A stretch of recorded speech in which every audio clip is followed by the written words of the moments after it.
Perkenalkan, nama saya Rujito. Saya adalah guru bidang studi Al-Quran Hadis, unit kerja MTS Al-Hikmah, Desa Jamburjo, Kecamatan Sumberarta, Kabupaten Musirawas. Visi sekolah unggul dalam prestasi, berakhlak mulia berdasarkan iman dan takwa.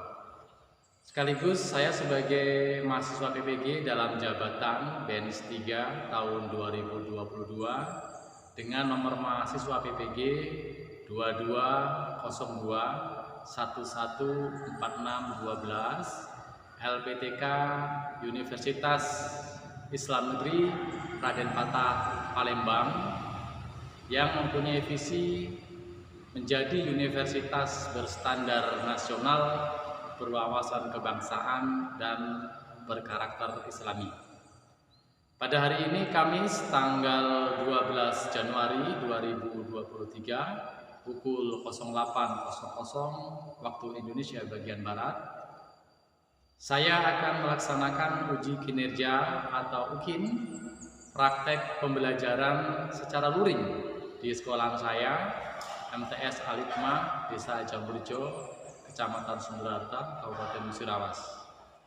Berikut ini uji kinerja saya. Selamat menyaksikan.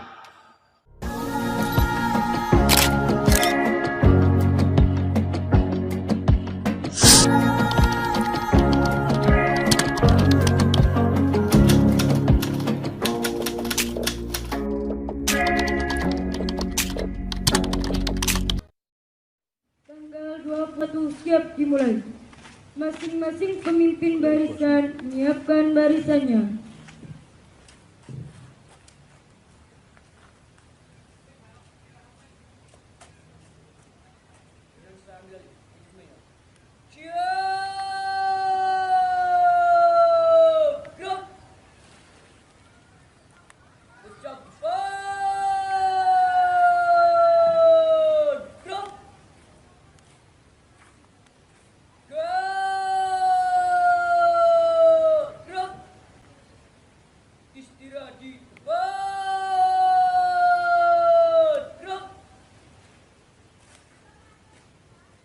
Pemimpin upacara mengambil tempat yang telah ditentukannya.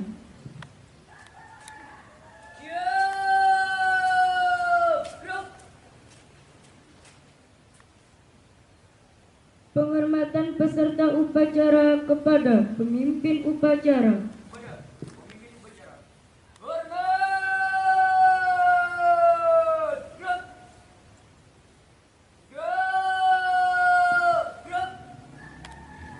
Laporan masing-masing pemimpin barisan kepada pemimpin upacara bahwa siap untuk mengikuti upacara.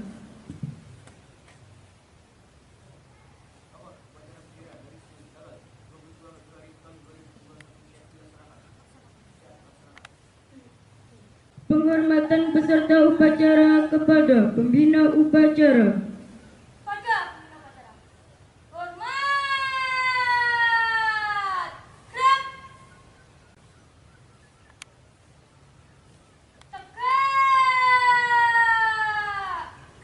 Indonesia Raya.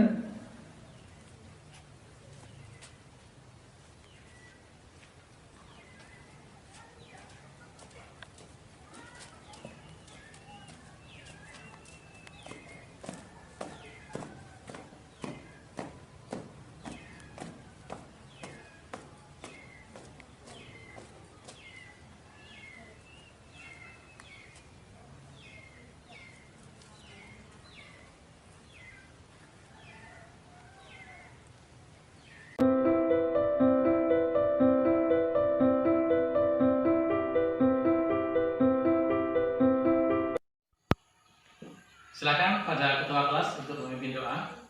Marilah doa untuk belajar. Kita sudah berdoa mulai.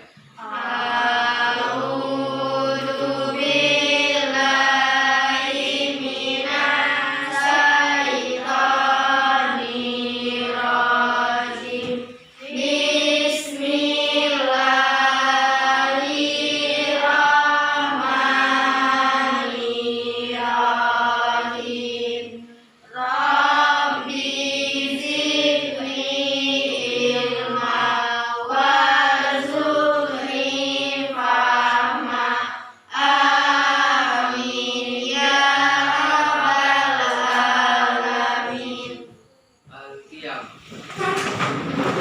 Najib salam. Assalamualaikum warahmatullahi wabarakatuh. Waalaikumsalam warahmatullahi wabarakatuh. Kita duduk. Apa kabar anak-anak? Alhamdulillah luar biasa. Allahu Akbar. Iya, alhamdulillah semuanya baik kabarnya ya. Untuk mengawali pertemuan hari ini, terlebih dahulu mari bersama kita membaca lafaz basmalah. Bismillahirrahmanirrahim. Ya, untuk selanjutnya mari kita baca surat pendek dalam Al-Quran. Dan untuk pagi hari ini kita pilih surat Al-Ikhlas. Wahid, Isnin, Selasa, Bismillah. Bismillahirrahmanirrahim. Qul huwallahu ahad. Allahu samad. Lam yalid wa lam yulad wa lam yakul lahu kufuwan ahad. Ya, setelah kita baca surat pendek, silakan disiapkan perlengkapan belajarnya. Bukunya silakan disiapkan. Ya, siapkan semua sudah. Baik, kalau sudah disiapkan bukunya, terlebih dahulu Bapak absen ya kehadiran kalian. Mungkin ada yang tidak masuk, ada yang sakit atau ada hal-hal yang lain. Kita awali yang pertama dari Angel Kamelia Ramadhani, ada? Ya. Kemudian Laila Ismautari? Ya. Kemudian Kamila Regina Putri? Ya. Kemudian Anissa Jasya? Ya. Dea Sapitri? Ya. Kemudian Ramadhani? Ya. Kemudian Ayu? Hadir Pak. Ya. Dina? Hadir Pak. Ya. Kemudian Bagus Nur Arifin? Hadir Pak. Ya.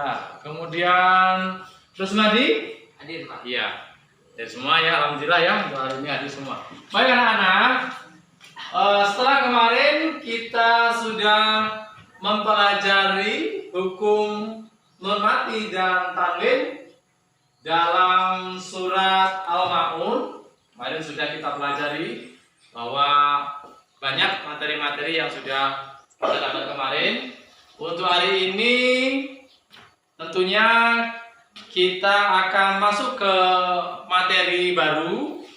Kita lihat di media pembelajaran.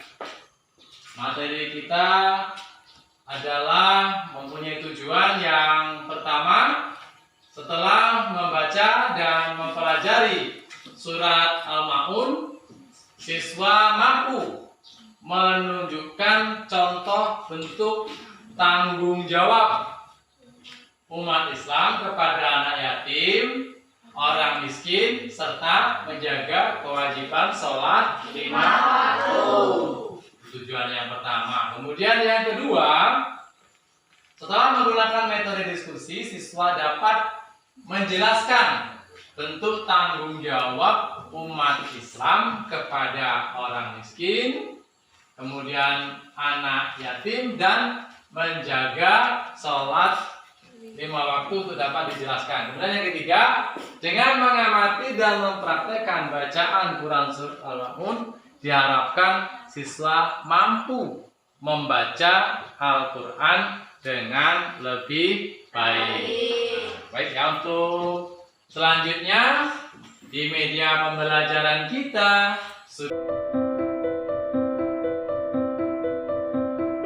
ada teks ataupun bacaan surat Al-Ma'un. Terlebih dahulu mari bersama-sama kita baca surat Al-Ma'un tersebut dengan diawali membaca lafaz basmalah. Wahid, Isnin, Selasa. Bismillah. Bismillahirrahmanirrahim. Ara'aital ladzi yukadzibu biddin.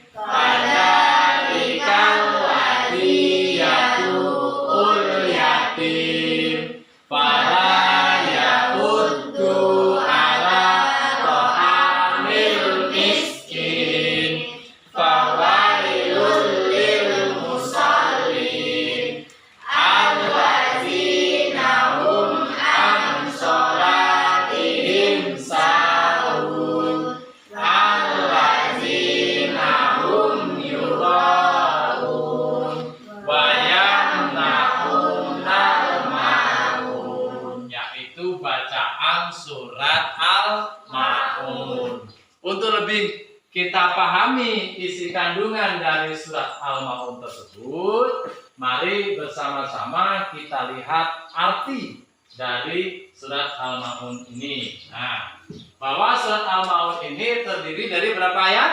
7 ayat. Nah, ayat yang pertama silakan yang dari sebelah kanan dulu dibaca. Yang satu dibaca ini. 1. Tahukah kamu orang yang mendustakan agama? Ya. Kemudian diteruskan yang tengah. 2. Itulah orang yang menghardik anak yatim. Ya. Yang ketiga sini. 3. Dan tidak dapat menganjurkan untuk memberi makan orang miskin. Ya. Kembali ke yang paling kanan diteruskan yang nomor 4. Celakalah orang-orang yang melaksanakan sholat. Iya, diteruskan yang baris tengah. 5. Yaitu yang lalai terhadap sholatnya. Oke, yang sini silakan. 6. 6. Yang berbuat ria. Teruskan. Sini, Mila, yang ketujuh. 7. Dan enggan memberikan bantuan. Iya, itu arti dari surat Al-Maun. Tahukah kamu orang yang mendustakan agama? Itulah orang yang menghardik anak yatim dan tidak menganjurkan apa? Untuk memberi makan orang miskin. Celakalah orang yang melaksanakan sholatnya, yaitu yang lalai terhadap sholatnya, yaitu yang berbuat ria dan enggan memberikan bantuan. Ini arti dari surat Al-Maun. Untuk selanjutnya kita akan pelajari kandungan dari surat Al-Maun tersebut. Untuk yang pertama, sebagai orang yang mampu, kita dapat menyantuni anak yatim dengan apa yang kita punya. Seperti apa? Memberikan Pakaian, makanan, atau sebagian harta yang lain. ya, karena sungguh kita tidak akan rugi. Ini pelajaran yang pertama, kandungan yang pertama. Kemudian yang kedua, nah ini ya, contoh bentuk bantuan kepada orang miskin. Yang pertama apa? Memberikan makanan. Yang kedua, Memberikan sedekah. ketiga, Tidak mencaci maki. empat, Memberi baju. lima, Jika tidak mendapat rezeki, maka sebagian kita berikan. ya. Yang kedelapan, Menghormatinya. ya tujuh, Memberikan kalau sedang kesusahan. delapan, Memberikan kepada yang baik untuk mereka. sembilan, Membantu mereka kalau mau mencari pekerjaan. sepuluh. Selalu menghargainya. Nah, ini contoh bentuk bantuan kita kepada orang miskin. Makanya kita harus pelajari, kita hayati, dan kita laksanakan dalam kehidupan sehari-hari, supaya apa yang menjadi beban dari orang miskin itu sedikit banyak bisa terkurangi dengan adanya kepedulian kita terhadap keberadaan orang-orang miskin yang ada di sekitar kita.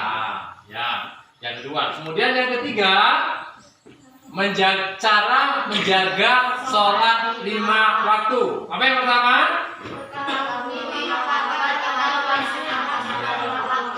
Ketahui mengapa kita wajib melaksanakan sholat 5 waktu. Nah, ini sebagai motivasi kita harus tahu bahwa sholat 5 waktu itulah nantinya yang akan menjadi bekal kita di kehidupan akhirat. Karena kehidupan dunia ini akan berakhir, dan akhir dari kehidupan dunia itu bukan dari segalanya. Karena nanti kita akan mempertanggungjawabkan apa yang kita laksanakan, dan salah satu bekal yang bisa kita siapkan itu adalah dengan melaksanakan sholat 5 waktu. Yang kedua apa? Pahami manfaat sholat. Kalau kita sudah memahami manfaat sholat, makanya kewajiban itu tidak akan terasa berat oleh kita, karena banyak sekali manfaat sholat yang bisa kita rasakan, ya. Dari kesehatan akan bisa sangat banyak yang kita dapatkan, gerakan-gerakan sholat itu menyehatkan dan yang lain sebagainya. Kemudian yang ketiga apa? Ingat bahwa dunia hanya semara. Dunia ini hanya sementara. Hidup kita pasti akan mati. Kullu nafsin dha'iqatul maut. Setiap yang bernyawa pasti akan merasakan mati. Nah, dan nanti yang abadi, yang kekal itu di akhirat. Di akhirat nanti akan bagaimana kehidupan dunia ini layak akan menentukan, karena dunia adalah ladang akhirat. Kemudian yang keempat apa? Lakukan secara bertahap agar menjadi kebiasaan. Lakukan secara bertahap agar menjadi kebiasaan. Secara bertahap, mungkin di awal hanya sholat maghrib, besoknya ditambah dengan sholat isya, besoknya lagi mulai subuhnya, zuhurnya, asarnya, akhirnya lengkap ya, dari isya, subuh, zuhur, asar, maghrib akan menjadi kebiasaan. Karena sesuatu yang sering kita laksanakan secara alam bawah sadar kita itu akan menjadi kebiasaan kita. Baik, selanjutnya untuk yang kelima apa? Baca salat yang kita lakukan. Baca sholat yang kita lakukan. Yang keenam apa? Jangan menunda sholat. Ya, jangan menunda sholat. Sholat jangan dibiasa tunda.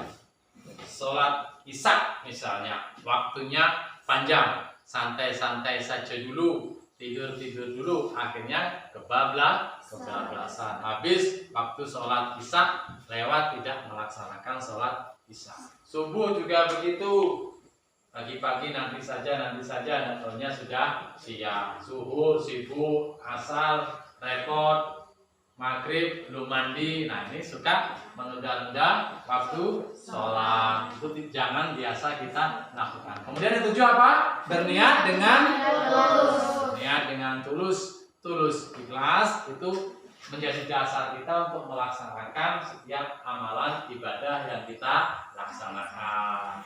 Kemudian yang delapan apa? Melakukan dengan berjamaah. Lakukan dengan berjamaah. Selagi memungkinkan, biasakan sholat dengan berjamaah. Kecuali kalau sudah benar-benar tidak memungkinkan, sholat sendiri tidak apa. Karena sholat berjamaah itu pahalanya berapa kali lipat? 27 kali lipat derajatnya dibandingkan dengan sholat sendirian. Nah, ini. Kemudian yang kesembilan, bertemanlah dengan orang yang rajin sholat. Teman itu sangat mempengaruhi kebiasaan, kepribadian kita, maka berusahalah berteman dengan orang yang rajin sholat. Insya Allah dengan teman-teman kita yang rajin sholat, makanya kita juga mempunyai kebiasaan untuk selalu sholat 5 waktu. Kemudian yang terakhir apa? Baca buku tentang Islam. Baca buku tentang Islam itu sebagai makanan rohani kita. Bahwa jasmani perlu makan, rohani pun juga perlu makan. Jasmani, makanan kita harus sehat, 4 sehat, 5 sempurna. Rohani juga harus kita kasih makan. Ya, karena apa? Kalau badan jasmani kita lapar, sering kita cepat merasakan. Nanti misalnya jam 11, jam 12 kita belum makan, perut terasa lapar, sehingga cepat minta kasih makan. Tapi kalau rohani kita lapar, seringkali kita tidak menyadari kelaparan rohani kita. Bahkan sering orang yang rohaninya lapar itu merasa sempurna dengan kelaparan rohaninya. Nah, makanya apa? Kalau badan mau sehat, makan makanan yang menyehatkan, 4 sehat 5 sempurna. Kalau rohani mau sehat, kita juga harus memberikan makanan yang sehat rohani kita. Apa contohnya? Misalnya membaca buku-buku tentang Islam. TV boleh dilihat hal-hal yang ada nilai-nilai agamanya. Media sosial, baik itu YouTube dan lain sebagainya. Itu pilih dan pilah mana yang mempunyai manfaat, menambah pengetahuan kita tentang ilmu agama. Baik anak-anak ya, ini setelah kita mempelajari tentang pelajaran kita hari ini, nah selanjutnya kita akan melaksanakan diskusi atau belajar kelompok. Ini Bapak sudah membentuk 3 kelompok ini. Ada kelompok A, ada kelompok B, ada kelompok C. Nah, di sini Bapak sudah menyiapkan 3 amplop ini. Ya, 3 amplop nanti di dalamnya akan berisi materi yang akan kalian diskusikan. Ada amplop A, ada amplop B, ada amplop C. Nah, ini langsung Bapak bagikan. Untuk amplop A, silakan dibuka apa materi yang akan didiskusikan. Ini untuk kelompok B, ini untuk kelompok C. Silakan dibuka amplopnya. Kelompok A sudah dibuka. Apa materi untuk kelompok A? Menyantuni anak yatim. Untuk kelompok B, Bantu orang miskin. membantu orang miskin. Untuk kelompok C, Jaga sholat 5 waktu. ya. Pembagian materi sudah kalian dapatkan.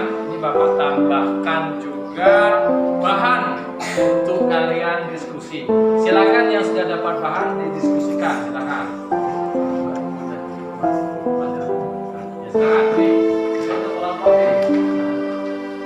Untuk kelompok C. Silakan. Ya, silakan didiskusikan.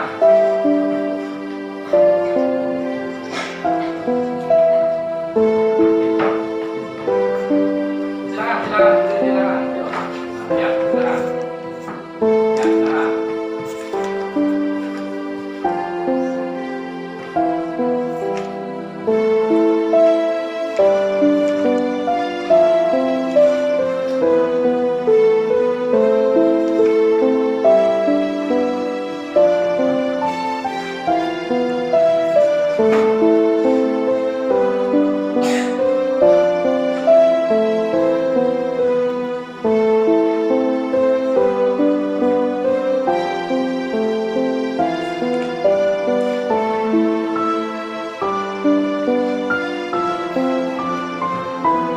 Ya, baik sudah ya.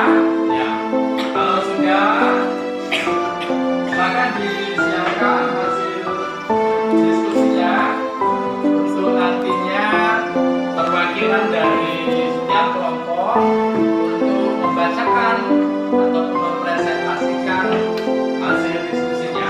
Dimulai dari kelompok A, silakan dibacakan hasil diskusinya. Menyantuni anak yatim. Sebagai orang yang mampu, kita dapat menyantuni anak yatim dengan kita yang seperti memberikan pakaian, makanan, atau sebagian harta kita yang banyak. Karena sungguh kita tidak akan rugi, dan anak yatim tersebut tentu akan merasa senang karena bantuan yang diterima sangat berguna bagi kehidupannya. Ya, kita kasih aplaus ya untuk kelompok A. Ya, untuk selanjutnya silakan kelompok mana yang ingin memberikan tanggapan atau bertanya? Ya, silakan kelompok C. Maka kita harus menyantuni anak yatim. Ya, silakan ditanggapi oleh kelompok A. Menjawab pertanyaan kelompok C. Ya. Karena anak yatim itu orang tuanya sudah meninggal, jadi tulang punggung keluarganya sudah tidak ada lagi. Jadi menjadi kewajiban kita bersama untuk meringankan beban hidupnya, supaya anak yatim bisa menikmati kehidupan sebagaimana mestinya. Iya. Sesudah kelompok A memberikan presentasi, kelompok C bertanya dan langsung dijawab oleh kelompok A. Untuk selanjutnya, silakan pada kelompok B untuk mempresentasikan hasil diskusinya. Membantu orang miskin. Cara memberi bantuan kepada orang miskin. 1. Memberikan makanan. 2. Memberikan sedekah. 3. Tidak mencaci maki. 4. Memberi baju. 5. Jika kita mendapat rezeki melimpah sebagai kita berikan. 6. Menghormatinya. 7. Membantunya kalau sudah kesusahan. 8. Memberikan tempat yang baik untuk mereka. 9. Membantu mereka kalau mau mencari pekerjaan. 10. Selalu menghargainya. Ya, kita kasih aplaus untuk kelompok B. Ya, selanjutnya silakan kelompok mana yang menanggapi? Ya, silakan kelompok A. Bagaimana cara memberi? Bagaimana caranya kita memberikan sedekah kepada orang miskin? Ya, silakan kelompok B ditanggapi pertanyaan dari kelompok A. Ketika kita mempunyai rezeki, maka sebagian kecil kita sisihkan dan kita berikan kepada orang miskin. Sungguh hal itu sangat bermanfaat bagi orang miskin untuk meringankan beban hidupnya. Iya, bagus. Selanjutnya silakan pada kelompok C untuk mempresentasikan hasil diskusinya. Kelompok C. Menjaga sholat 5 waktu. Cara menjaga sholat 5 waktu. 1. Ketahui mengapa kita wajib melaksanakan sholat 5 waktu. 2. Pahami manfaat sholat. 3. Ingat bahwa dunia ini hanya sementara. 4. Lakukan secara bertahap agar menjadi kebiasaan. 5. Lacak sholat yang kita lakukan. 6. Jangan menunda sholat. 7. Berniat dengan tulus. 8. Lakukan dengan berjamaah. 9. Bertemanlah dengan orang-orang yang rajin sholat. 10. Baca buku-buku tentang Islam. Kita kasih aplaus untuk kelompok C. Ya, dipersilakan pada kelompok lain untuk menanggapi atau bertanya pada kelompok C. Silakan. Saya, Kak. Iya, silakan kelompok B. Apa itu manfaat sholat? Iya, apa itu manfaat sholat? Silakan jawab kelompok C. Dari sisi psikologis, orang yang rajin sholat 5 waktu antara lain memiliki hati yang tentram, selalu ingat kepada Allah Subhanahu wa Ta'ala, terhindar dari pikiran keji dan mungkar, sabar dan bersyukur. Dari sisi kesehatan, orang yang rajin sholat 5 waktu antara lain mempunyai wajah yang bercahaya, bersemangat, dan tubuh yang sehat. Sebaiknya orang yang tidak mengerjakan sholat 5 waktu akan memiliki pikiran yang runyam, stres, dengki terhadap sesama, cemas, emosional, dan sejenisnya. Kondisi psikologis seperti itu bisa merusak daya tahan tubuhnya. Sudah ya. Ya baik ya anak-anak ya. Setelah kita mempelajari inti dari isi kandungan surat Al-Ma'un, kemudian kalian sudah berdiskusi dengan baik, mempresentasikan, ada yang bertanya, ada yang menanggapi. Untuk selanjutnya kita akan ada melaksanakan permainan snowball ya. Ya, di sini Bapak sudah menyiapkan 3 bola sesuai dengan 3 kelompok yang ada. Yang pertama bola warna apa ini? Yang kedua ada bola warna kuning apa oranye ini? Oranye. Yang terakhir ada bola warna hijau. Bola warna merah ini untuk kelompok A. Bola warna orange untuk kelompok B. Bola warna hijau untuk kelompok C. Nah, ya permainan kita, bola ini nanti akan Bapak lempar ya. Nah, lempar yang pertama untuk kelompok A. Jadi nanti silakan berebut, siapa yang mendapatkannya akan terpilih maju ke depan menempelkan potongan surat Al-Ma'un. Siap kelompok A? Siap menangkap? Ya, silakan tangkap. Iya, silakan. Ya, maju.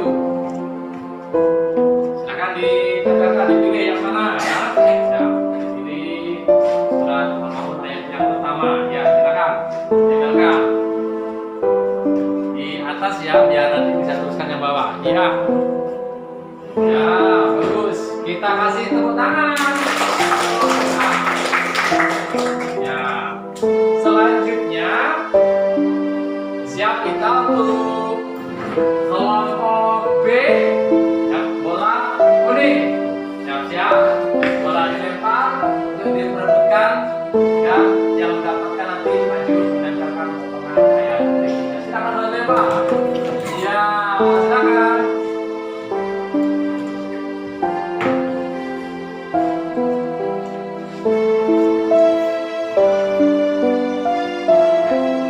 Boleh di bawahnya ya, biar rapi ya. Ya, bola yang kita yang lurus. Ya, kemudian ini untuk bola yang terakhir, bola warna kuning ya, untuk kelompok C ya. Silakan dibutuhkan nanti menempelkan 2 potongan surat yang terakhir ya. Silakan siap-siap bola dilempar, dibutuhkan bolanya silakan. Ya silakan. Ya silakan. Silakan.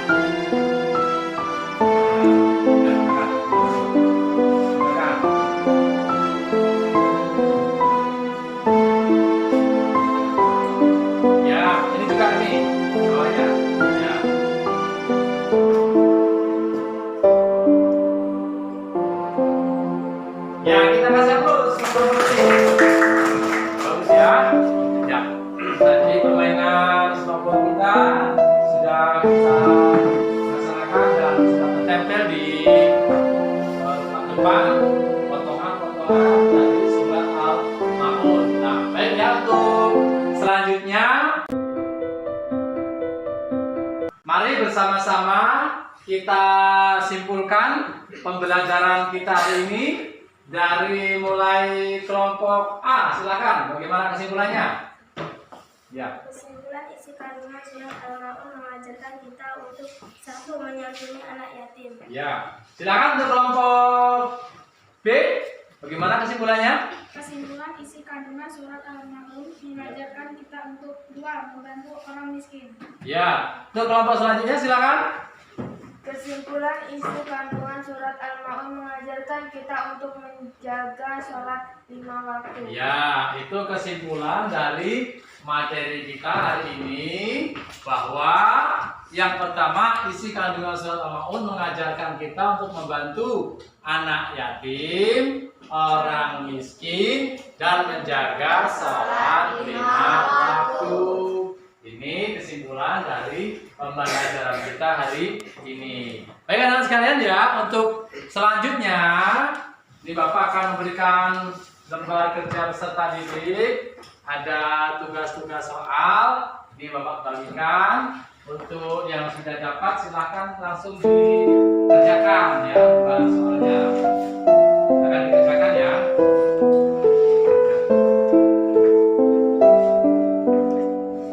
Oke, silahkan dikerjakan.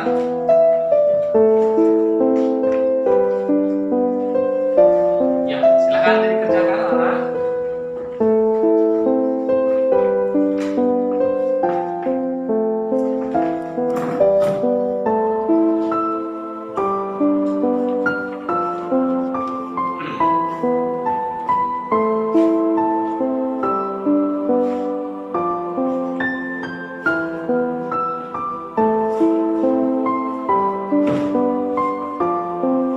Ya, sudah ya.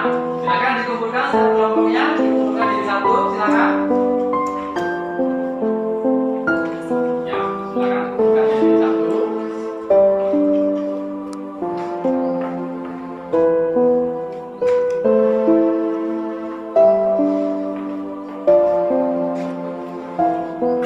Ya, untuk selanjutnya materi kita pada minggu yang akan datang, kita akan mempelajari hukum mem, mati, dan tanwin di dalam surat Al-Maun. Tentunya akan banyak hal yang ingin kita pelajari pada pertemuan yang akan datang, makanya silakan disiapkan segala sesuatunya untuk pembelajaran kita pada minggu depan. Untuk pertemuan kita kali ini kita cukupkan sampai di sini, dan mari bersama kita akhiri dengan membaca lafaz hamdalah. Alhamdulillahirabbil alamin. Silakan pada ketua kelas untuk memimpin doa.